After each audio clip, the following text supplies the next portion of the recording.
Excited to welcome Deborah Wahl, Global CMO of General Motors. Deborah was appointed in 2019, previously serving as the Global CMO of Cadillac. Prior to joining GM, Deborah served as the SVP and CMO of McDonald's, proudly bringing us all-day breakfast. She's held leadership roles at Pulte Group, Chrysler, and Lexus. Welcome, Deborah. Thank you so much. Great to be here. Hi, Gary. Hey, Deborah, this is like the Mount Rushmore of like marketing. Andrea, I'm really proud of you. This is crazy. Deborah, it is so great to see you.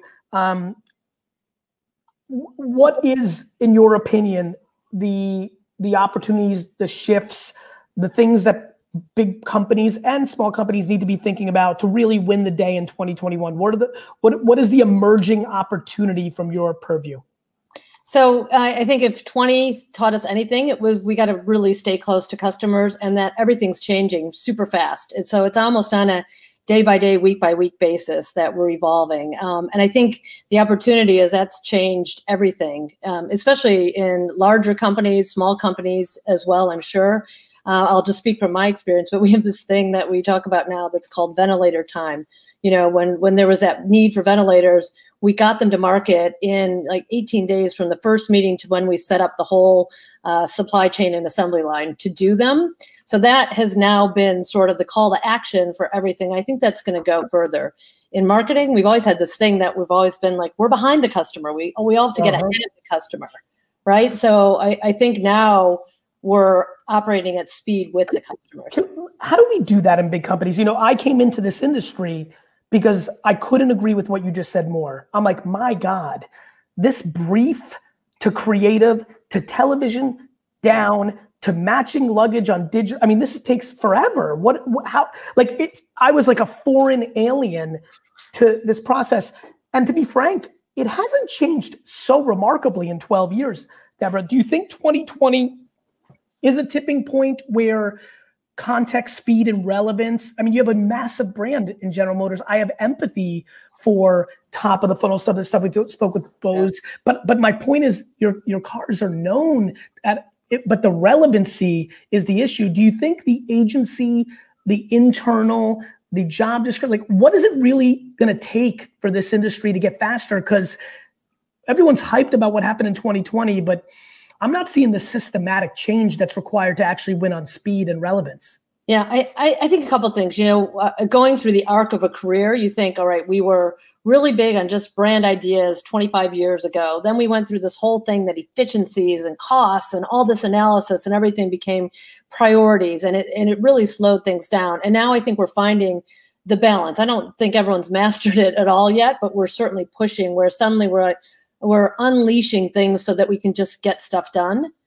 because that's the priority now. And we're good at being efficient, and we're good at, you know, taking costs out of systems, and we're kind of whittling down all those things. And certainly data platforms, et cetera, have helped us so that we know we're being more efficient. So I think it's in a whole different mindset. And then what I think our experience in, you know, work from home has actually pulled all of us together closer so that we're more unified on what we're getting done, because we just don't have time to mess around. You know, you don't have all the time where you were in the office and you could have meetings and things like that. Suddenly it's much more precious and urgent that we're all focused and aligned on the same thing so that we're going faster, and that unleashes all kinds of time. So on a product like a car that has the difference between buying a vehicle from General Motors and buying all-day breakfast at McDonald's, you couldn't be. This is what I love about your career. One has one of the longest lead times, right, and path and journey, and the other has one of the fastest. Break that down for me, because I think there might be some fun insights, and I think it can help certain senior marketers that might be hesitant to switch to a different kind of, you know, consumer consideration path. Maybe you can give them some encouragements or what you learned or what you stubbed your toe on. Yeah, I say I've always gone from Maslow's hierarchy all the way up and down. I have shelter at homes, I've got food, I've got, you know, mobility, all that. But, you know, the constant from the whole constant is creating value and understanding what your consumers really need and how the heck you get it to them faster and in a different way than anyone else. And what was interesting about McDonald's, I always say I went from patties to caddies, and I love that idea. But the interesting thing about McDonald's is there is so much robust professionalism in the whole process. It is almost as hard and takes that kind of engineering knowledge to efficiently get a whole meal to market in the time frame that it does there as when we're building a car. It's incredible. You know, it takes a really lot of testing and understanding. So I think as long as you're focused on the core values and understand what consumers value that they'll actually part with their dollar for, that's the common thing. And then marketing is exciting because we're just innovating all the time. We've got to think about how to do it in a different way, different from anyone else, and where to go. So I find enormous flexibility. That's why I love this industry, this career, everything that we do. It never stops being challenging and exciting. Talk to me about audio. What do you think the place of podcasts or even getting information from Alexa or Google Home, is that starting to hit your radar? I'm trying to think of like some new topics to talk about in this show for today's episode. I was curious about your point of view on that.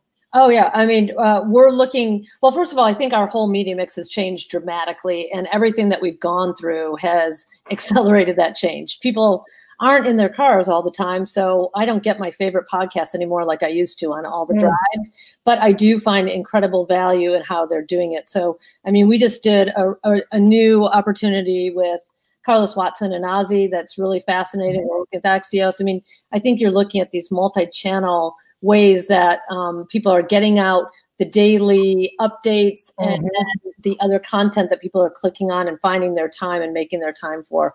But what's important in all that is it's new ways of engaging at a deeper level than a 30-second commercial and everything. You spend, a half hour to an hour with a podcast on topics. So we're following that incredibly. I think our whole media mix as we've gone to following the person is changing dramatically. Theme that keeps coming up, cost of creative. What's your hot take on that? So two pieces of it. Please. Storytelling. Still even more important now than before. Always. And I do find that when you put more into the story, that people get a lot more out of it. They want that extra. So I don't mind cost in that area at all. I do think you consider that the ideation part, or did you consider that the actual making of it part? Both, because I think sometimes in production values are important in telling the story in a really good way. I mean, we're asking everyone to get so much better at telling everything visually. You don't want to necessarily read or see a chart, something. You have to tell it visually, and that requires some potentially more. But on the other hand, we're also looking at how are we so much more efficient. One piece of content goes in 1,000 different places. And so, and I'm sure everyone's saying the story, the minute we do any story and we're doing anything, we have to envision that it's going to go in 100 places, not just in one medium. And I think that's where we come back to get the efficiencies out. The other thing is we learned in the pandemic when everyone had to shut down production 100%, that the more we had in the bank that was prepared, that was ready to go, the better off we were. So those brands that had that got a lot further. And that's probably a wise thing to do, because the one thing we know for sure is that I don't think the roller coaster is going to end anytime soon. What about you, the human being, the Deborah, as a social media consumer? What platforms do you have and enjoy, if any? My favorite is actually LinkedIn now. That's a lot of content. Yeah, because it's just it's less about the whole ego idolatry of some of the other things that we see, and it's just great way to see what everyone's doing, catching up. You find it more informative and educational? I do, and I don't find it with all the bias and all the different, all the political disparity and everything that's going on right now in so many of the other platforms. So I get very excited about that. My boss just jumped in, so I'm going to have to go, Deborah, but I had a lot of fun. Are we done already? We're done. It goes 10 minutes. It goes fast, Deborah. Thank you, Have a wonderful holiday. All right, thanks. Bye.